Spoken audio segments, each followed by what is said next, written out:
Kita akan mengulas emiten dan juga sektor yang ada di Bursa Efek Indonesia. Hari ini adalah hari pertama puasa ya. Pertama kali Ramadan ternyata banyak sentimen positif yang memang mendukung dan juga menopang beberapa sektor. Salah satunya adalah sektor sawit. Teman-teman tahu bahwa kemarin akhirnya Indonesia sudah taken kontrak ya kerjasamanya, yaitu turun tarif impornya dari 32% sebelumnya menjadi 19%.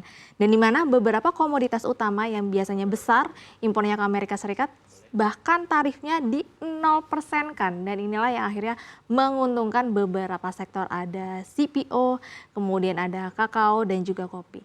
Nah, untuk sore hari ini kita akan membahas dari sisi sektor sawitnya dulu.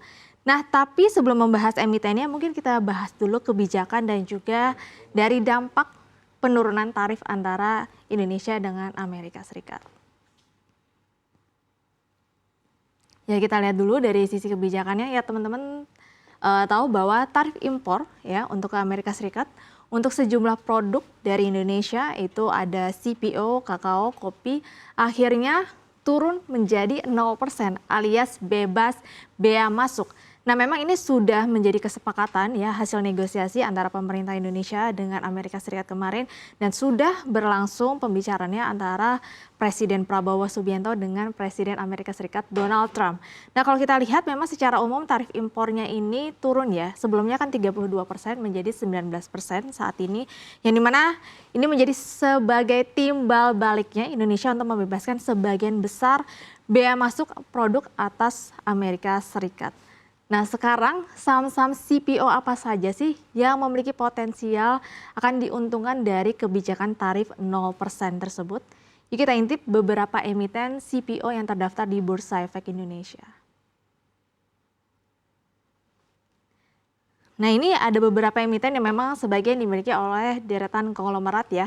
Di sini ada Tunas Baru Lampung, Pepelan dan Sumatera Indonesia atau LSIP, ada Salim Infomas Pratama atau SIM, ada Dharma Satya Nusantara atau DSNG, kemudian ada Triputra Agro Persada TAPG, kemudian ada Teladan Prima Agro TLDN, Astra Agro Lestari AALI, ada Eagle High Plantation atau BWPT, ada Gosco Plantation atau GZCO, dan ini ada dua milik dari Haji Isam ya, John Lynn Agro Raya atau JAR, sama Pegun yang kemarin kenaikannya cukup kencang ya.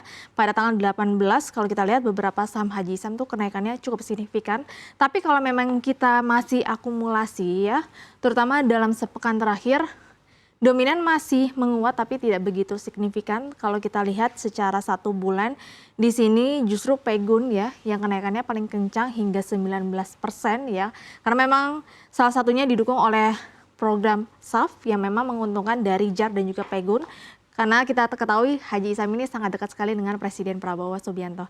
Tapi kalau dari sisi 3 bulan terakhir pergerakannya memang dominan masih cenderung turun. Wajar saja karena kemarin habis dibanting karena pasca MSCI akhirnya dibekukan. Jadi semua saham dominan memang relatif turun. Nah, teman-teman juga tahu bahwa biasanya selama bulan Ramadan permintaan CPO terhadap minyak sawit ini biasanya ada peningkatan karena memang biasanya ada peningkatan atau pertumbuhan konsumtif ya biasanya di bulan Ramadan, dan ini yang menjadi faktor kedua bisa mendukung dari sektor komoditas CPO.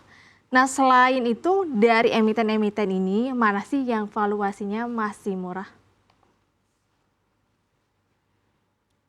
Nah, kita lihat dari sisi valuasi, yang tadi TBLA, sini PBV-nya masih 0,45, rata-rata 5 tahun 0,58, ini masih murah sekali ya, di bawah 1.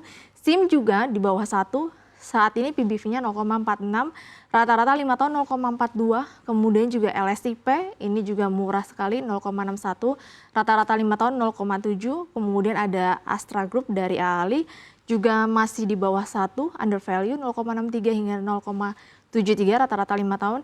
GZCO ini dulunya pernah ada nama Prajuga Pangestu ya, tapi saat ini sudah tidak ada. Di sini PBV-nya juga sebenarnya masih murah ya, masih 1,17, rata-rata 5 tahun di bawah 1 justru 0,63.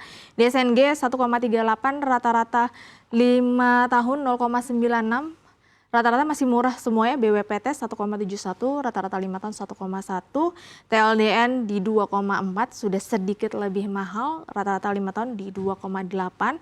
TAPG punya Triputra Group di sini 2,6, rata-rata 5 tahun masih 1,6. Nah, di sini memang yang paling mahal ini adalah miliknya Haji Isam ya, JAR, di mana untuk BBV saat ini 13,11, kemudian untuk rata-rata 5 tahun sudah di 4,04, untuk Pegun sendiri di 34,85, dan rata-rata 5 tahun di 5,3. Ini sudah beberapa cukup mahal sih ya, karena memang kenaikannya cukup signifikan dibandingkan dengan saham-saham CPO lainnya. Nah, tapi meskipun ada faktor yang menguntungkan dari CPO, masih ada nih beberapa tantangan yang mungkin nantinya menghambat kenaikan harga CPO. Apa saja? Yuk kita lihat tantangannya yang menghambat harga CPO. Nah, kalau teman-teman lihat sebenarnya harga CPO itu naiknya nggak begitu signifikan ya. Paling signifikan itu tahun 2022 ya. Memang ada masalah dari supply dan demand. Tapi kalau kita lihat dari 2023 ke 2026 itu sempat naik 2025 ya ke 5.000, tapi cuma sebentar aja habis itu terjun lagi. Kalau kita lihat di sini justru memang cenderung sideways ya. Selama beberapa tahun terakhir memang ada kenaikan di awal tahun, tapi sideways lagi, turun lagi, sekarang berada di level 4.000-an. Bahkan sepanjang tahun ini, di mana kalau kita lihat CPO justru turun sebesar 11%. Hal inilah yang akhirnya memang mendorong kurang begitu menarik ya emitennya, dikarenakan memang komoditinya masih sideways. Nah, sekarang tantangannya apa aja? Kita lihat dari deretan tantangan untuk CPO.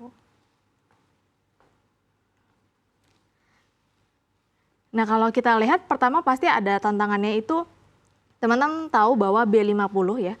B50 itu akhirnya ditunda. Teman-teman harusnya kemarin sempat pesta euforia, tapi sayangnya untuk B50 kalau kita lihat memang akhirnya ditunda, dan itu akhirnya menjadi salah satu ada kekhawatiran bahwa permintaan bisa turun karena program B50 dari pemerintah ditunda di tahun 2026.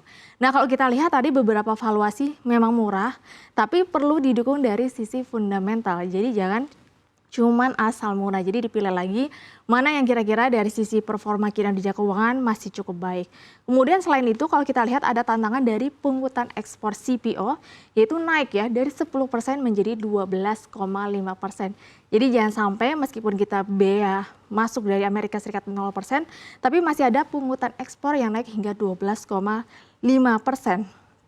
Nah, selain itu memang dari sisi jangka pendek diperkirakan demand-nya masih kurang baik kecuali Ramadan ya, karena memang dari sisi Ramadan biasanya terjadi lonjakan permintaan karena biasanya inflasi bisa cukup meningkat di sesi Ramadan. Disclaimer on, jangan lupa untuk dianalisa ulang dari emiten-emiten sawit tersebut.